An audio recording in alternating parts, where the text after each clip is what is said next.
Hello everyone, welcome back to the YouTube channel. Today, we're diving into one of the most fascinating naval stories of World War II, how a small, inexpensive British warship called the Flower-class Corvette managed to sink almost as many German U-boats as the mighty destroyers that cost 10 times as much. It's a story about innovation, improvisation, and the power of necessity. At the start of World War II, Britain faced a terrifying problem. The country was an island dependent on supplies coming across the Atlantic from North America: food, oil, ammunition, and raw materials. German U-boats were determined to cut those lifelines. The result was the Battle of the Atlantic, the longest and most critical campaign of the entire war. Convoys of merchant ships sailed across thousands of miles of open ocean, while German submarines hunted them relentlessly beneath the waves. The Royal Navy was responsible for protecting those convoys, but in 1939, they were woefully unprepared. The Royal Navy had modern destroyers designed for high-speed fleet combat, but not nearly enough of them. Destroyers were expensive, complex, and took a long time to build, up to 2 years per ship, and costing millions of pounds each. Britain urgently needed hundreds of escort vessels, not dozens, and they needed them immediately. That's when an engineer named William Reed came up with an unexpected idea: base a warship design on a commercial whaling vessel. That humble idea led to the creation of the Flower-class Corvette. The first thing that made corvettes special was their simplicity. They were built using civilian shipyards that normally made merchant or fishing vessels, not specialized naval destroyers. That meant they could be produced quickly and cheaply all over Britain and Canada.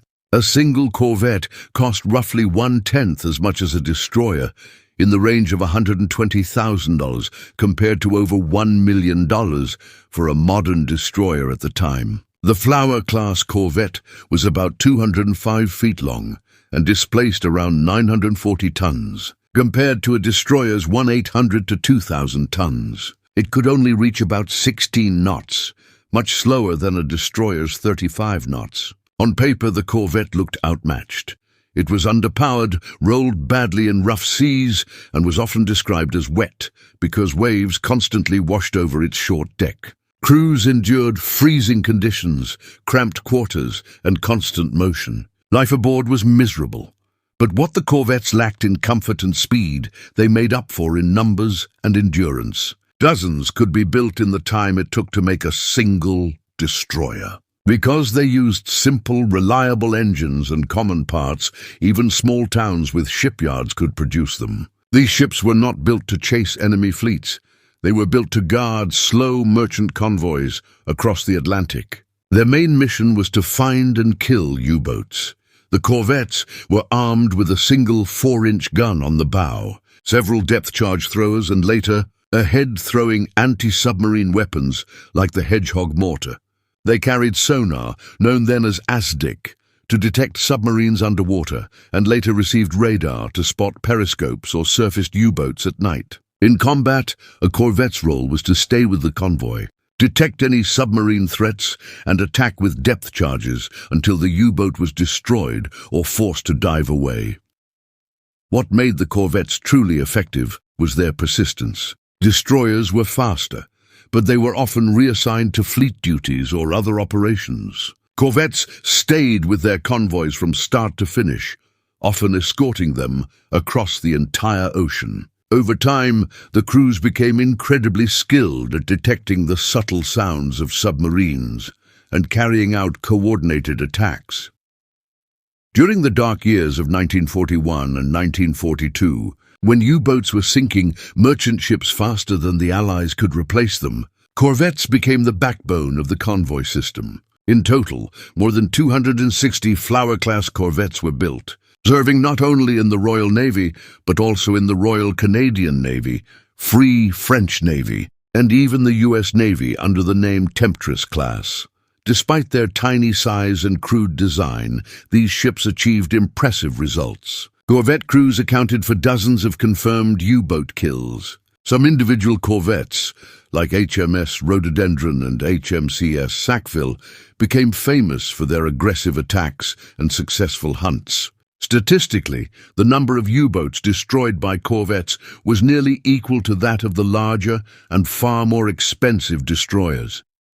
The reason was simple: numbers and availability. The Atlantic was vast, and U-boats often hunted in packs.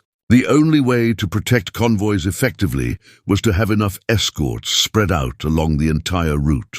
Corvettes filled that gap. Where destroyers were too few, corvettes were everywhere.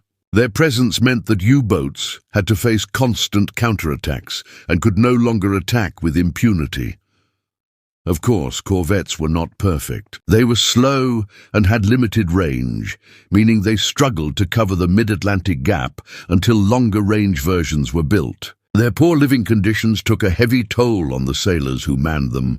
Seasickness, exhaustion, and cold were constant companions. Yet despite the hardships, the men who served on corvettes developed a fierce pride. They knew their little ships were holding the line when no one else could.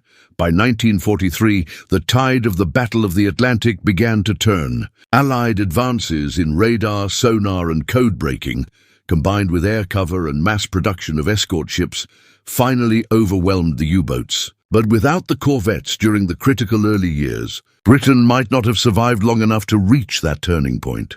In the end, the Flower-class Corvettes proved that you don't always need the most advanced or expensive technology to win a war.